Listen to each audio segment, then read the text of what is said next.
Look at me go, look at me flex, this not a plane, more like a jet. I heard the song, we ain't impressed, then she heard me, now she undressed. To make it all worse, I got a check. You want a verse, double the check. I wanted this, then I got this, I want that, I'ma get that. This how I look when you threaten and kill it. I gave a warning and they didn't listen. I'm at a ceiling, that's in the Over the past 8 months, I've lost over 25 pounds. During this time, my strength went up, and I built a much more aesthetic physique, keeping all of my muscle and maybe even gaining some. By the end, it wasn't guesswork for me. It was an exact equation that made fat loss simple. In this video, I'm breaking down exactly how I did it so that you can do it too.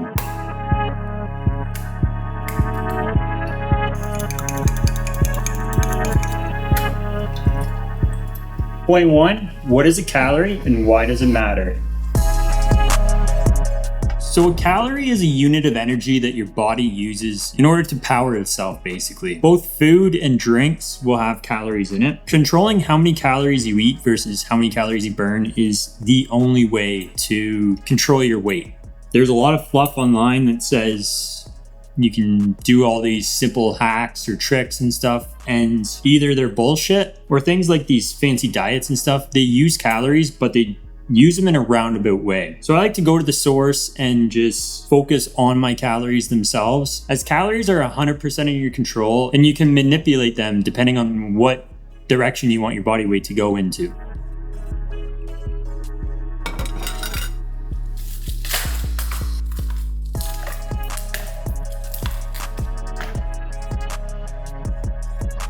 Point number 2 is I gotta clear up how weight loss actually works.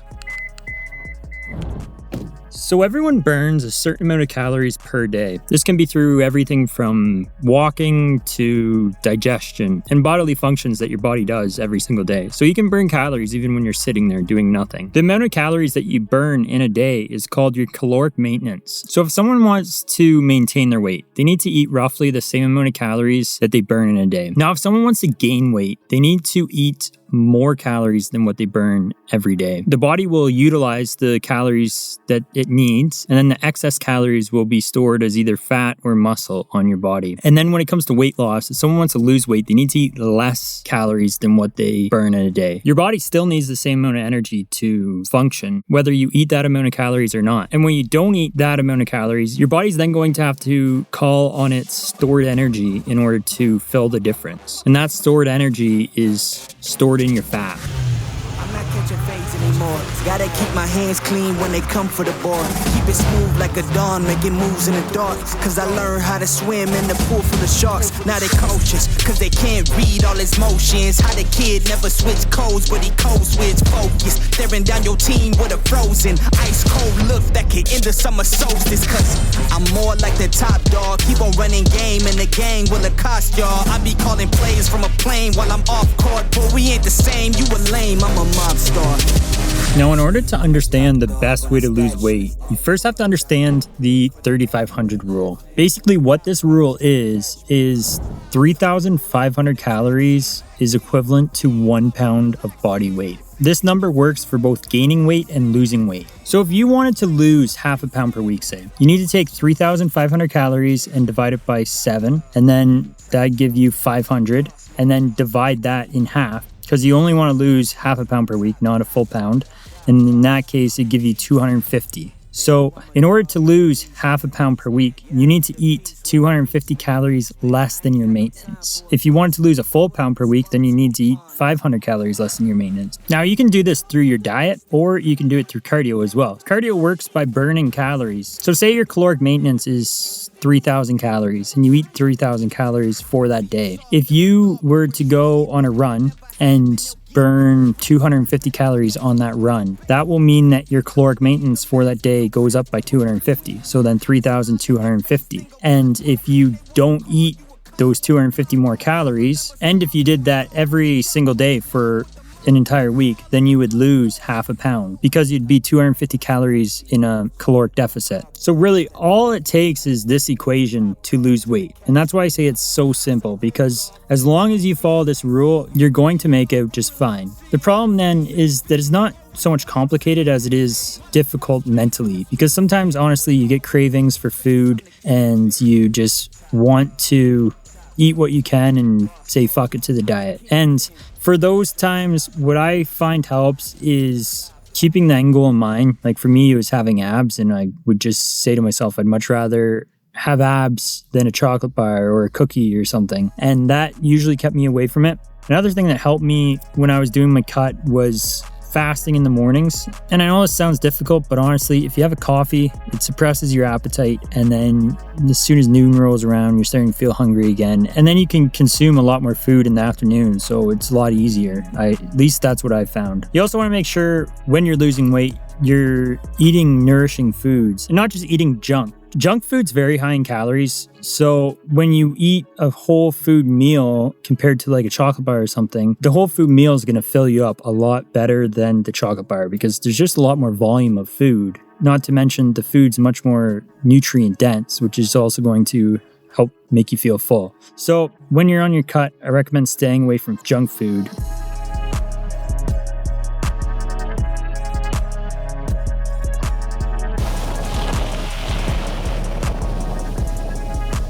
The next thing you got to worry about is how to maintain your muscle while you're cutting.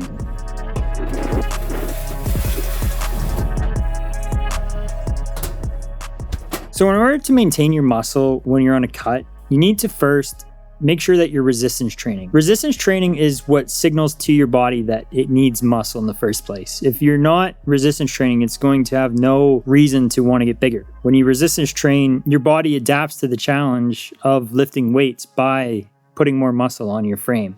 And if you're not doing that, it's one, not going to put that muscle on in the first place. Or if you have that muscle on and you're losing weight, it's not going to want to maintain it because it no longer thinks that muscle is necessary. Your body wants to be efficient. So if you have muscle and you don't need it, it's not going to maintain it. But if you do need it, your body's going to maintain it. And to signal to your body that you need that muscle, you need to continue resistance training even when you're on a cut. The second thing your body needs is the building blocks in order to maintain that muscle. And to put it simply, those building blocks come from protein. And if you're not eating enough protein, you're not going to build muscle, and you're also not going to maintain the muscle when you're losing weight. If your body doesn't have the ingredients it needs to repair the muscles from the resistance training and support other bodily functions, it's going to start breaking down your muscles. So you want to make sure you're one, resistance training at least 3 times a week, and 2, eating enough protein. And what I recommend for an adequate amount of protein on a cut is 1 gram per pound of body weight. So if you weigh 180 pounds, then you want to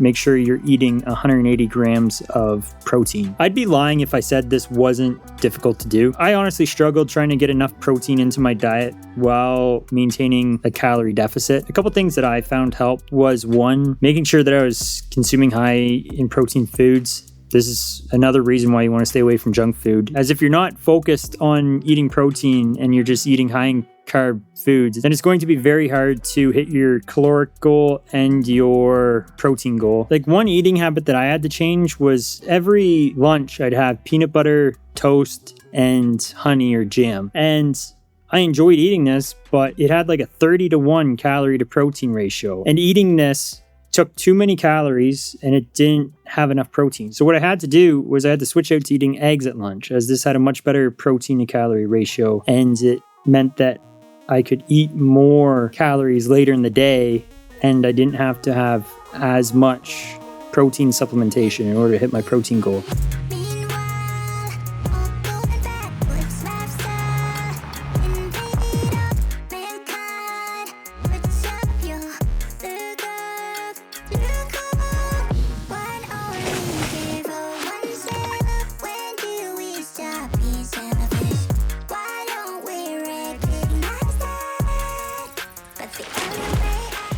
Now, the next thing I want to talk to you about is mistakes that you should avoid. The first one is cutting too fast. If you want to maintain as much muscle as possible while you cut, you don't want to be in a huge caloric deficit. If you cut too quickly, it's going to result in you losing some muscle mass. So what I recommend doing is being in a 250 calorie deficit every single day. You could probably get away with 500, but the higher and higher you get, the more risk you put yourself at for losing muscle. When I did my cut, I stick to the 250 calorie range as that was optimal for me. And like I said in the beginning of this video, the entire time my strength was going up. And from what I can tell just by looking at me, I didn't lose any muscle during this time either. The next mistake that people make is not eating enough protein. In order to protect your muscle mass, you want to make sure that you're eating at least 1 gram per pound when you're in a cut. This is difficult to do, but if you follow the tips that I mentioned earlier, it is possible. When it comes to losing weight, a huge mistake that people make is they have a good streak of like 6 days or 7 days where they eat healthy and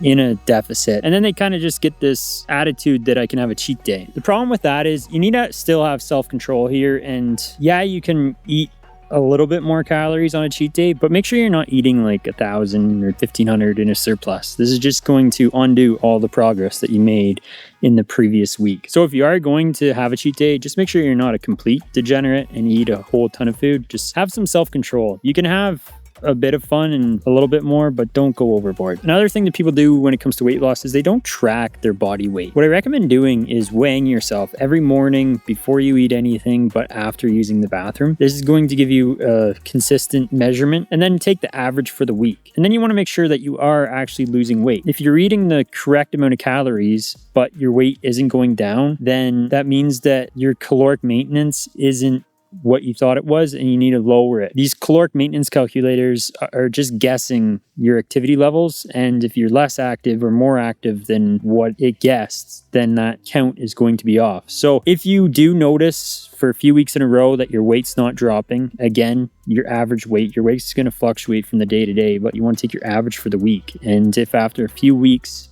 it's not going down, then what I recommend doing is decreasing the amount of calories that you eat in a day by 250. Now, this next one isn't really a mistake that people make, more so a mentality thing that you got to get around. But when you're in a cut, your muscles aren't going to be storing as much glycogen in them. And when glycogen is in your muscles, it's stored with 3 to 4 grams of water for every gram of glycogen. So when your glycogen levels are depleted, your muscles are going to look a lot more flat. You're not going to look as full. So it's going to look like you lost muscle, but in reality, the muscle's still there. It's just not as full as it would be if you were eating in a caloric maintenance or surplus. So don't worry too much about this if you notice your muscles are looking kind of flat. As long as you're maintaining your strength, you should be good. And then as soon as you increase your calorie count again, that glycogen is going to come back, and then your muscles are going to fill out again. You also need to know when to stop your cut.